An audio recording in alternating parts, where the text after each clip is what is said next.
Muy bien, hermanos y hermanas, seguimos en tiempo de gracia y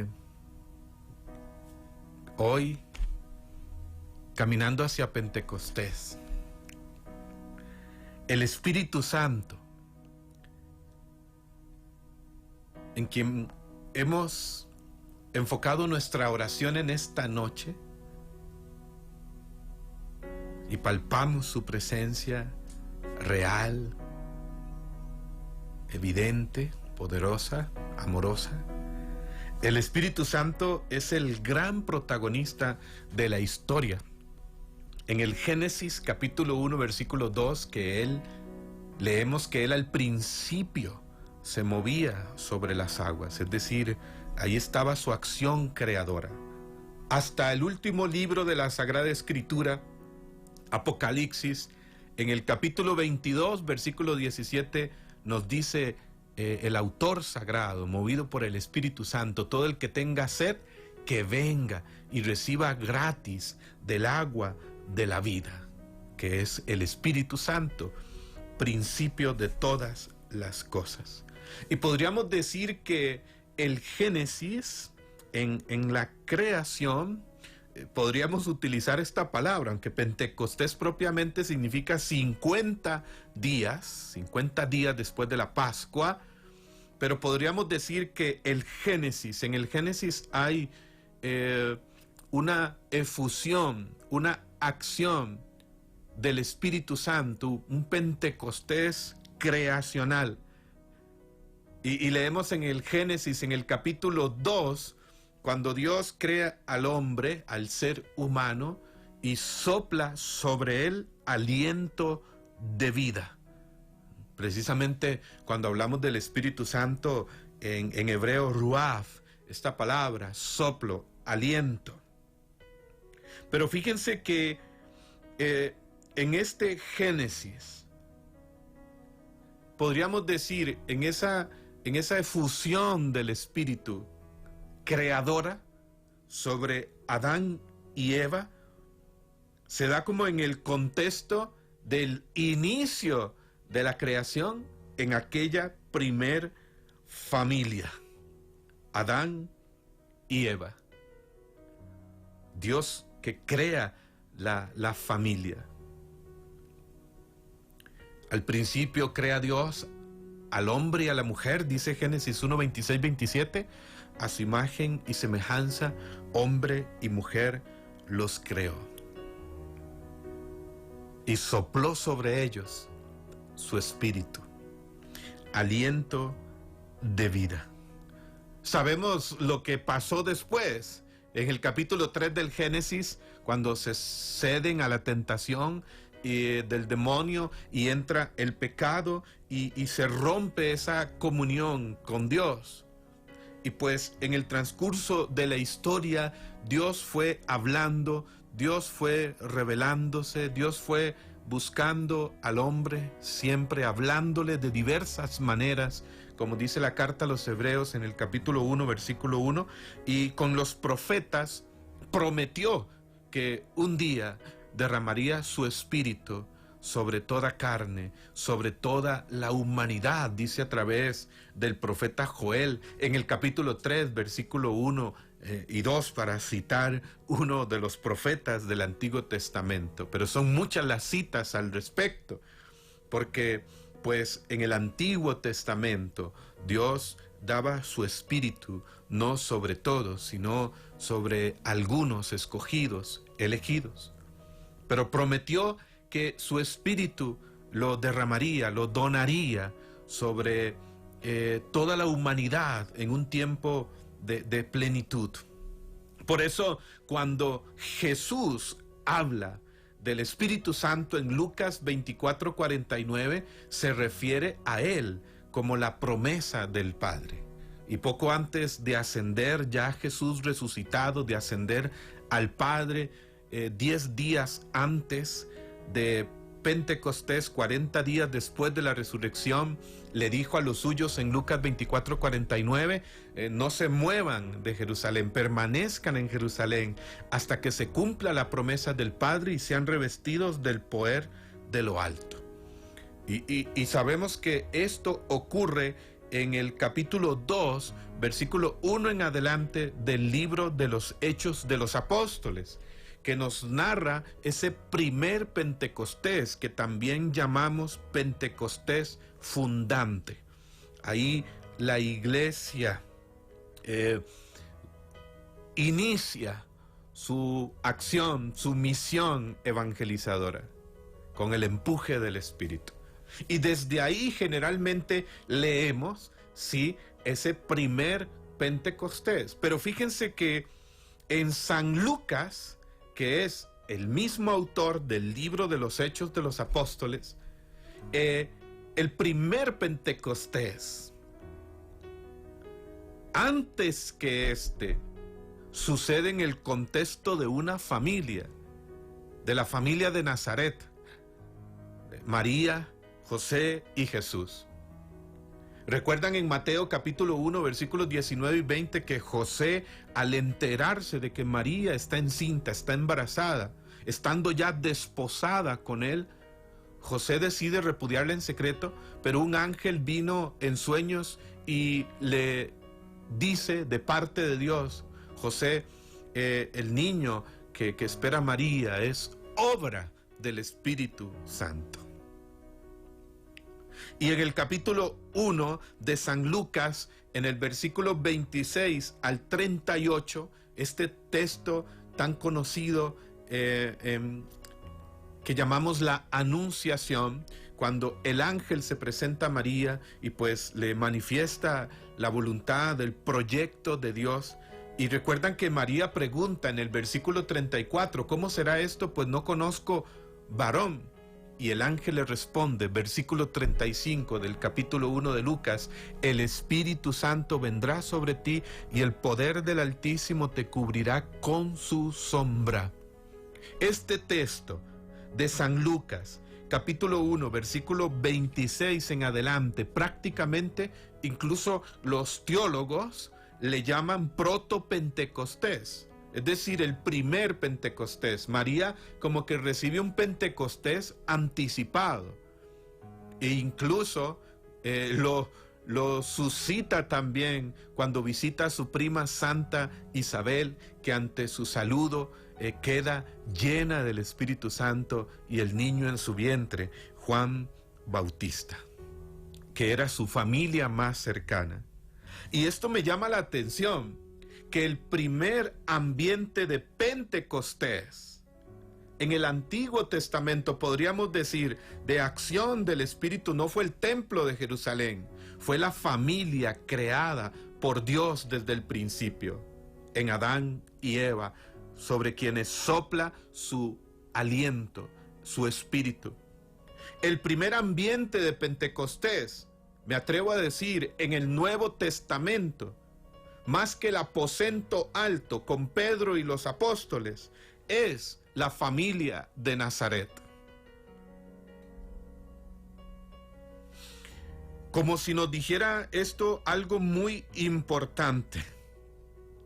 El primer templo, el primer aposento, el primer cenáculo de Pentecostés se llama la familia, esencia de la creación, en el plan de Dios.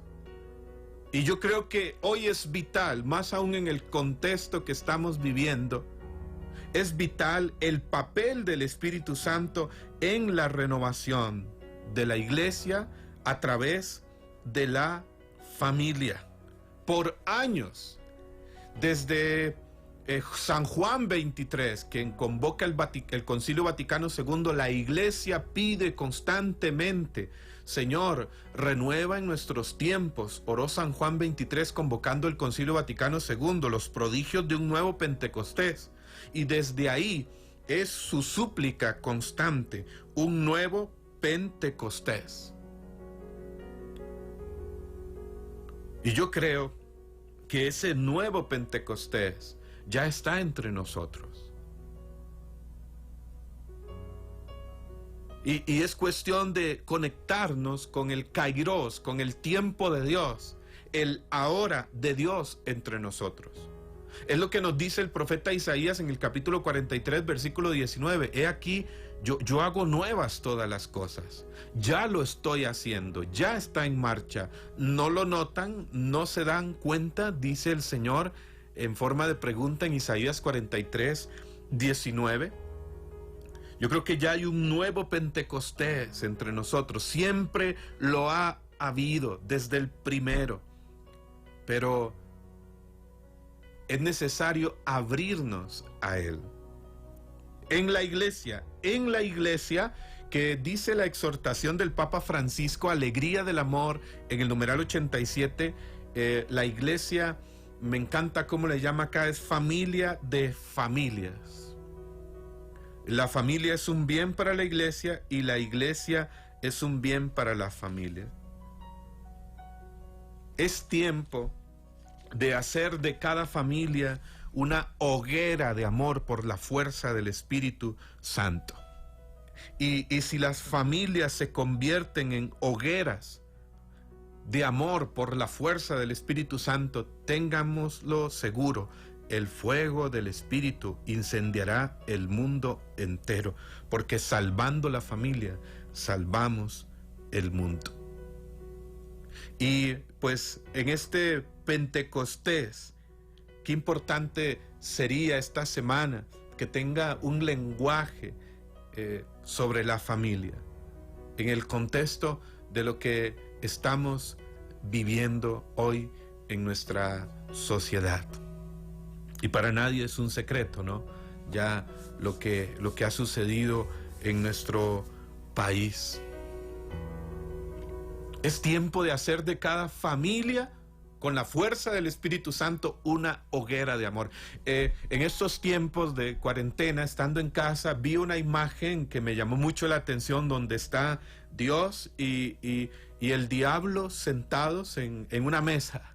Y entonces el diablo le dice a Dios, pues te cerré todos los templos, te cerré todas las iglesias. Y Dios le responde, no, yo abrí una iglesia en cada casa, en cada familia.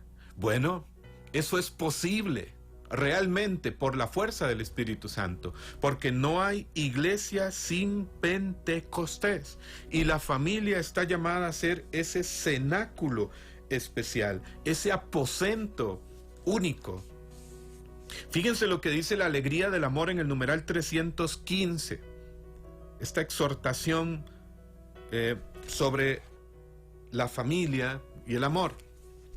Numeral 315, la presencia del Señor habita en la familia real y concreta, con todos sus sufrimientos, luchas, alegrías e intentos cotidianos.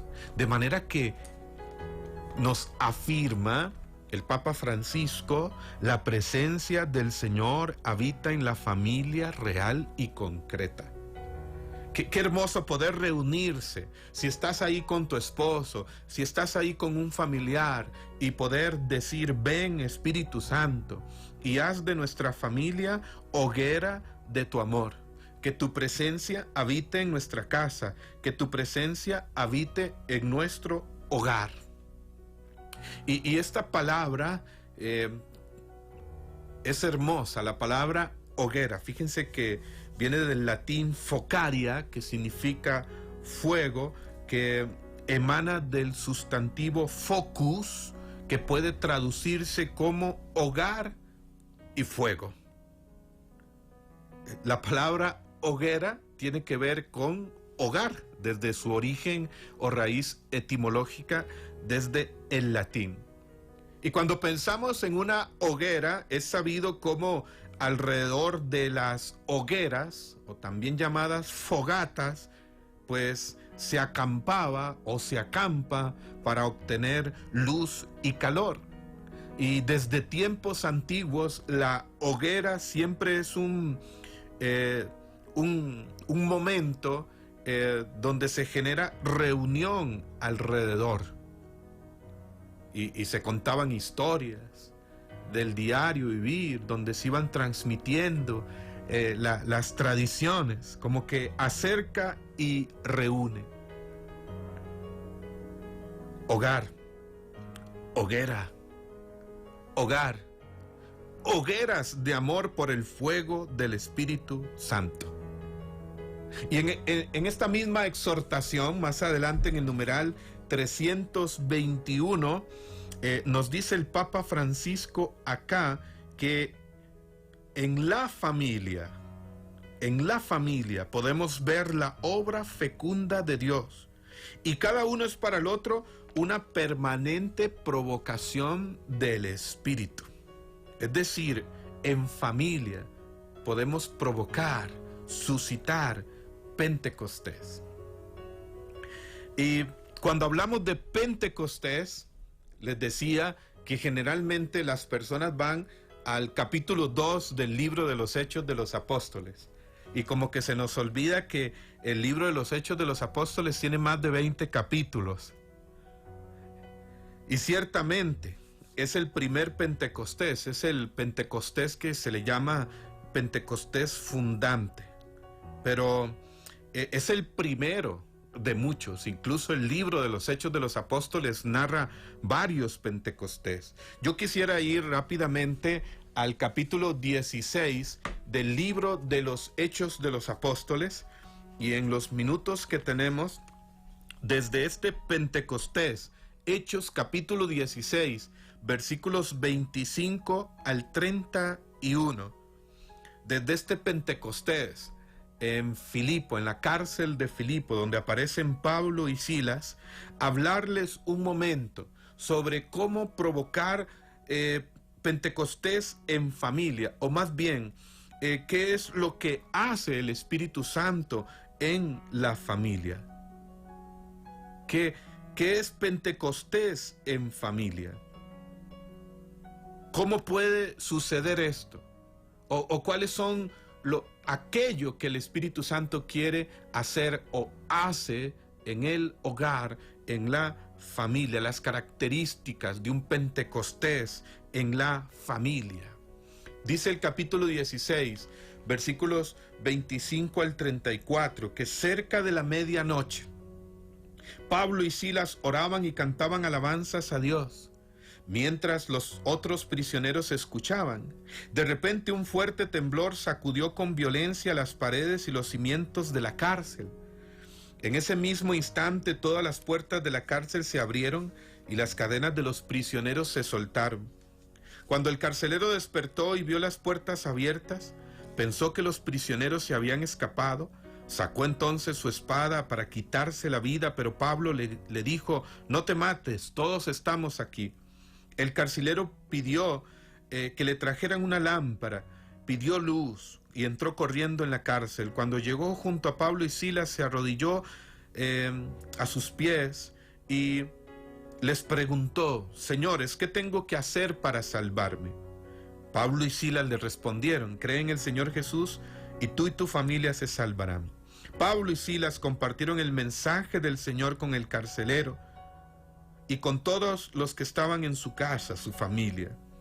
Después, cuando todavía era de noche, el carcelero llevó a Pablo y a Silas a otro lugar, les lavó las heridas. Luego, Pablo y Silas bautizaron al carcelero y a toda su familia. Y termina diciendo en el versículo 34, el carcelero los llevó de nuevo a su casa y les dio de comer. Él y su familia estaban muy felices de haber creído en Dios. Y desde este texto, que es el sexto Pentecostés que narra Lucas, un texto rico y maravilloso, un Pentecostés que sucede también en el contexto de una familia, la familia de este carcelero. Y fíjense que Pablo y Silas están prisioneros, están en este lugar, en la cárcel de Filipos, están cantando alabanzas, himnos a Dios en ese momento dramático, y en ese lugar acontece un Pentecostés. De un momento a otro, dice la Escritura, se produjo un terremoto que sacudió los cimientos de aquel lugar, tanto que las celdas se abrieron, las cadenas se rompieron, se produjo un Pentecostés, una irrupción del poder de Dios, un hecho transformador. Y en ese lugar estaba este carcelero. Y fíjense lo que sucede. Dice el versículo 27. El carcelero despertó. Lo primero que sucede, si ponemos nuestra atención en el carcelero, que es el padre, la cabeza de este hogar, de esta familia que va a ser transformada, que va a ser renovada por el Espíritu Santo, lo primero que sucede, y le doy las claves, despertó. Despertó. Aquel carcelero no lo despertaron los cantos de Pablo y Silas, sino el terremoto que sacudió los cimientos de aquel lugar. Y fíjense que es curioso que cuando se habla de Pentecostés generalmente se describe como con estas palabras, ¿no? Viento huracanado, fuego, con estos símbolos, como que es una irrupción del Espíritu que conmociona, que sacude, que desinstala, que desacomoda, que despierta. El carcelero despertó.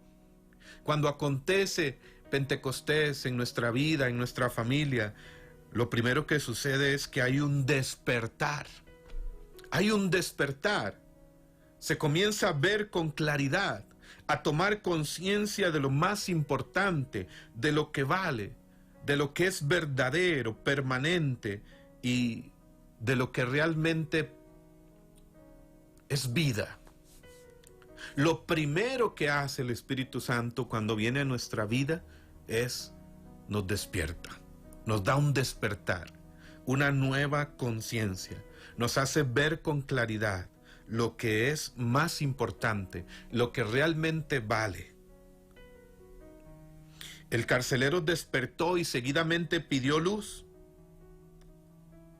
Eso es despertar, nos hace salir de la oscuridad. El Espíritu Santo viene para llevarnos hacia la libertad, el conocimiento de la verdad sobre nosotros, sobre la vida, sobre la familia, amándonos, no condenándonos. Aquel hombre se iba a quitar la vida, iba a tomar una decisión en un momento de desesperación. Pero el Espíritu Santo llega, y lo resumo por el tiempo, el Espíritu Santo llega como amor que se derrama en nuestros corazones, dice San Pablo en Romanos 5:5 en este texto, y dice también, la esperanza no falla, porque el amor de Dios ha sido derramado en nuestros corazones. El Espíritu Santo llega para llenarnos de esperanza y provoca un despertar, ver la salvación, el amor del Padre, que hay posibilidades, que hay libertad, perdón, misericordia, que hay nuevos comienzos. Nos hace tomar conciencia de nuestra verdadera identidad, ser hijos de Dios, como dice San Pablo en Romanos 8:15. Lo primero que provoca el Espíritu Santo es un despertar en este hombre, en el carcelero. Lo primero que provoca el Espíritu Santo en nuestra vida, cuando viene, cuando le damos apertura, es que nos da un despertar. Número 2, este hombre preguntó a Pablo y a Silas, ¿qué debo hacer para salvarme? Y Pablo y Silas, sin rodeos, sin darle muchas vueltas, le dijeron, cree en el Señor Jesús y te salvarás tú y toda tu familia. Y le anuncian el mensaje central, el mensaje más importante, Jesús. Oye, número 2, cuando el Espíritu Santo viene a nuestra vida, a nuestra familia, nos lleva a Jesús. El Espíritu Santo es aquel que nos lleva a Jesús, que nos da a Jesús, que nos revela a Jesús, que provoca un encuentro real con Jesús. Nadie puede decir Jesús es el Señor si no es movido por el Espíritu Santo, dice San Pablo en 1 Corintios 12:3. El Espíritu Santo es aquel que nos lleva al señorío de Jesús. Alguien lleno del Espíritu Santo hace de Jesús el Señor de su vida, el centro, su único Salvador, camino, verdad. Y aquí hay algo hermoso. Toda esta familia, por el testimonio del carcelero, del padre, se convierte. Tienen una experiencia de fe y conversión, y dice el libro de los Hechos que se hicieron bautizar. Y lo que experimentaron con la fuerza del Espíritu lo afianzan en el sacramento y comienzan a ser miembros de la iglesia. Pero sobre todo, señalar aquí la centralidad de Jesús. Cree en el Señor Jesús, porque no hay otro nombre dado a los hombres por medio del cual podamos salvarnos más que el nombre de Jesús, dice Hechos 4:12. Cuando el Espíritu Santo viene a nuestra vida, nos lleva a la centralidad de Cristo. Nos da a Jesús, nos lleva a Jesús y comenzamos a vivir Jesús mente. En esta familia, Jesús comenzó a ser el centro. Este hombre abrazó este anuncio como una experiencia. Cree en el Señor Jesús y te salvarás tú y tu familia. Número 3, dice que el carcelero los llevó a su casa y les lavó las heridas a Pablo y a Silas. Y esto me encanta. Es un gesto maravilloso. Este carcelero quiere decir que era el jefe de aquella prisión. Pablo y Silas anteriormente, dice el versículo 22 al 24 de este capítulo 16 de Hechos, habían sido golpeados, desnudados, humillados, encadenados. Y si este era el jefe, si este era el encargado de la prisión, de seguro que fue uno de los que golpeó, uno de los que puso los grilletes en sus manos, en sus pies. Era un verdugo, era un experto en hacer heridas. Ahora lava, cura, venda, sana. Esto por obra del Espíritu Santo, que es el amor derramado en nuestros corazones, que nos hace capaces de amar de una nueva manera, que lava nuestras heridas y nos convierte, jugando con esta palabra, en lavadores de heridas, y nos convierte también en canales de su amor, sanación. El Espíritu Santo es fuente de sanación. Dice Lucas 6:19 que de Jesús salía una fuerza que los sanaba a todos. Todos procuraban tocarle esa fuerza, el Espíritu Santo, que viene a sanarnos, a renovarnos, a liberarte como papá, como mamá, para que seas un canal de su poder, de su amor sanador. Sí, así como lo escuchas. Tú puedes ser en tu hogar un canal del amor sanador, del poder liberador del Espíritu Santo. Tú puedes serlo en tu casa, en tu hogar, en tu familia. No tiene que ir un predicador famoso o incluso un sacerdote a tu casa.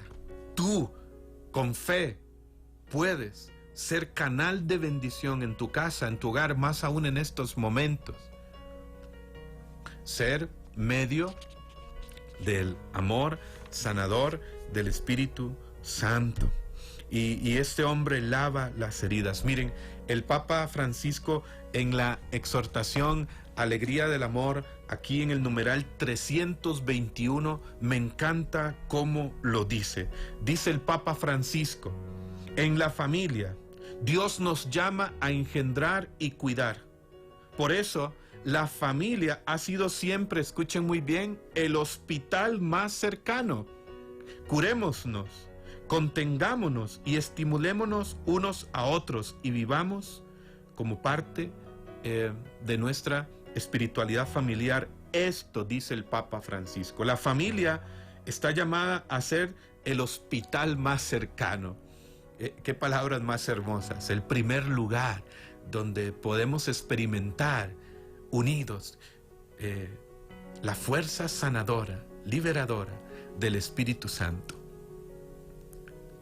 Así que lo tercero que provoca el Espíritu Santo en la familia es el Espíritu Santo sana la familia y viene para que unos a otros lavarnos las heridas que quizás nos hemos provocado en el hogar. Que la familia sea el hospital más cercano, como dice La Alegría del Amor en el numeral 321, el primer lugar de cura y sanación. Y cuarto, ¿cómo termina este texto? Pues dice el versículo 34 que el carcelero los llevó a su casa y se sentaron a la mesa a celebrar por haber creído en Dios. Y fíjense cómo termina este Pentecostés, sentados en la mesa, en ese lugar de encuentro, de diálogo. Eso me hace recordar el Salmo 128, cuando habla de la bendición sobre la familia. Dichoso el hombre que teme al Señor. En su mesa, alrededor de su mesa, sus hijos como brotes de olivo, su esposa como vid fecunda. El Espíritu Santo trae bendición al hogar, trae bendición a la casa, trae bendición a nuestra familia. Pero hay algo hermoso aquí, terminan en algo muy cotidiano, muy natural, en torno a la mesa. Pentecostés nos lleva a lo esencial de la vida. Están en la mesa, compartiendo, en el diálogo, en la escucha, en la alegría. Durante este tiempo hay una palabra que ha resonado, la palabra normalidad. Y se habla de regresar a la normalidad. Y preguntémonos cuál es esa normalidad a la que queremos regresar. ¿Cuál es esa normalidad a la que queremos volver? ¿A la normalidad del consumismo, del egoísmo, del individualismo? ¿A la normalidad del materialismo? ¿Cuál es esa normalidad a la que queremos volver en nuestra familia? ¿A la normalidad de estar como en realidades paralelas, cada quien en su cuarto, en su habitación, con su televisión, con su celular, con su iPhone? ¿A cuál normalidad es la que queremos volver? Quizás este tiempo nos ha recordado lo que debiera ser la verdadera normalidad, la esencia, la sencillez de la vida, lo más valioso, la familia, el compartir los sueños, las luchas, el encuentro, el diálogo. Yo creo que un verdadero Pentecostés nos lleva a la verdadera normalidad, que es Dios en la cotidianidad, que es el poder del Espíritu Santo, su presencia en nuestra vida, en nuestra familia, guiando nuestro diario vivir. El Espíritu Santo no como dulce huésped del alma, sino el Espíritu Santo guiando, conduciendo la normalidad, lo extraordinario de un amanecer, de un atardecer, de sentarse a la mesa con la familia y tomar un café y dialogar y reír y compartir. Yo creo que Pentecostés nos quiere llevar realmente a esto, a descubrir lo sobrenatural en lo natural de la vida, a descubrir el poder extraordinario de Dios en lo diario. Pentecostés, palabra que muchos relacionan en la iglesia, ¿no? Con carismas, manifestaciones del Espíritu, fuego, levantar las manos y Pentecostés. Muchos tenemos como esa idea, pero es mucho más profunda la experiencia de Pentecostés. Yo creo que Pentecostés, sintetizando este cuarto punto, nos lleva a descubrir más que los carismas del Espíritu, que el primer carisma es la vida y que nuestra vida está llamada a ser y es un carisma para los demás en el mundo, un don, un regalo. De manera que, hermanos y hermanas, vivamos esta semana un Pentecostés en familia. Pidámosle al Espíritu Santo que venga a hacer de nuestra familia una hoguera de su amor. Pidámosle al Espíritu Santo que venga a renovar los matrimonios, que venga a renovar los hogares. Solamente con la fuerza del Espíritu Santo, cada familia podrá ser restaurada, renovada, podrá levantarse, podrá sanarse. Recuerden lo que provoca el Espíritu Santo en familia. En este Pentecostés, en el contexto de esta familia, el Espíritu Santo cuando viene a nuestra vida nos da un despertar.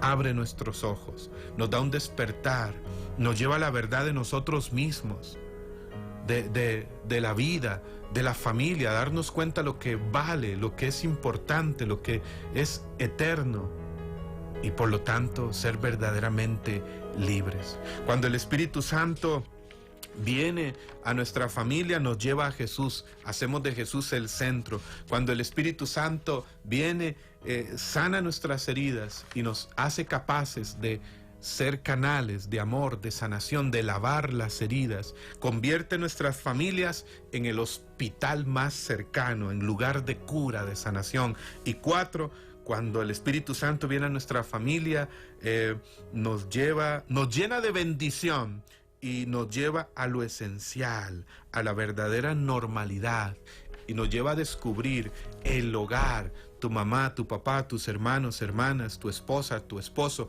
como el primer gran carisma. Hemos llegado al final de Tiempo de Gracia. Se han ido muy rápido los minutos. Espero que nos volvamos a encontrar el próximo martes, si Dios lo permite, aquí en cabina, si Dios lo permite. Así que se despide usted, Francisco Javier Araya. Ánimo y adelante. Sigamos viviendo un tiempo de gracia.